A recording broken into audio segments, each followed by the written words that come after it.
Bien. Entonces, Forray ahí hace la primera estipulación del significado. Dice, no, yo cuando hablo de ley o cuando hablo de norma, me voy a referir a esto último, a la directiva, no a la norma o a la ley en sentido de enunciado que describe regularidades fácticas, o sea, la ley de la naturaleza, de la ley de la ciencia de la naturaleza, no, sino que, digamos, ese significado lo desecho. Yo estipulo que cuando utilizo la palabra norma o ley me estoy refiriendo a directivas, ¿no es cierto? Bien, otro significado de la palabra ley que se utiliza, por ejemplo, en una ley de la lógica. Bueno, una ley de la lógica es un poco complejo, ¿no? ¿Qué se entiende por ley de la lógica? ¿Se entiende una descripción acerca de cómo razonamos? No, no, no. Se entiende, digamos, una prescripción, o sea, que tenemos que razonar así, o si no nos sancionan, por ejemplo. No, no, no. Hay una autoridad que dicta la ley de la lógica, no. Entonces, la ley de la lógica, digamos, podríamos decir, determina, ¿no?, cómo se debe razonar para razonar correctamente, podríamos decir.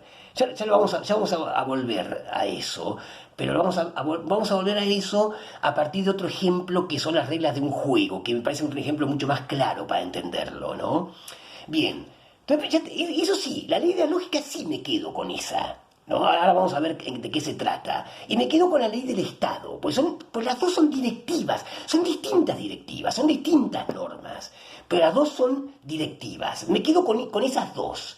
Bien, entonces la ley del Estado como la ley impositiva o la ley penal, supongamos que prohíbe el homicidio, lo que fuera, son directivas, ¿no es cierto? Y, digamos, está dentro de un tipo de normas, que ahí ahora ya estamos conceptualizando un tipo de normas, según nos indica von Rey, un tipo de norma que son las prescripciones. Bien, ¿en qué consisten las prescripciones?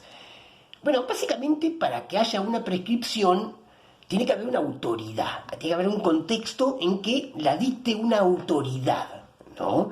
Una autoridad, digamos, que vamos a decir así, que de algún modo pone la prescripción, que es el agente que comete la acción, ¿no es cierto?, de dar la prescripción. Cualquier situación, por ejemplo, en el régimen militar, bueno, un cabo que le dice a los soldados, supongamos cuerpo a tierra, o carrera a mar, en la colimba, como se hacía antes, ¿no es cierto? O sea, que le dan una indicación a los soldados, o un general que le dice a un oficial por dónde tiene que atacar en una batalla, supongamos, qué tiene que hacer. Son órdenes del general, ¿no? Entonces, ahí estamos en presencia de que dé la autoridad. ¿Frente a qué? A un sujeto normativo, que es el destinatario de la prescripción, en este caso los soldados o el oficial, ¿no es cierto? Las leyes del Estado, bueno, también son prescripciones, la dicta la autoridad, por ejemplo, el Congreso, ¿no? El Congreso, que es una autoridad colectiva, podríamos decir, bueno, dicta una ley, la ley impositiva, ¿no? Entonces, con esa ley, digamos, esa ley es una prescripción, una prescripción dirigida a quién, bueno, a los ciudadanos o los habitantes de ese país, ¿no es cierto? Esos, los ciudadanos o los habitantes, son los sujetos normativos, ¿no? Hay una relación social, podríamos decirle por ahora, ¿no es cierto?, entre la autoridad y el sujeto normativo. Entonces, para que haya una prescripción tiene que haber este tipo de relación, tiene que estar dada por una autoridad. Podríamos decir que entonces ya tenemos dos elementos para identificar las prescripciones, según nos estipula el significado von Rey, ¿no? Está estipulando ahí el significado de prescripción. Una autoridad que se la da al sujeto normativo. Ya tenemos dos elementos, autoridad y sujeto normativo.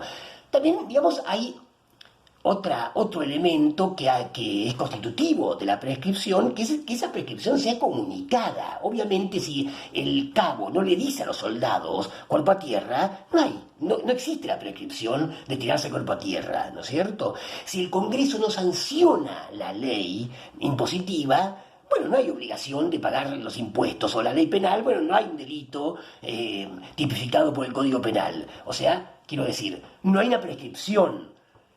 Entonces, para que haya una prescripción debe ser comunicada por la autoridad que la dicta a el sujeto normativo.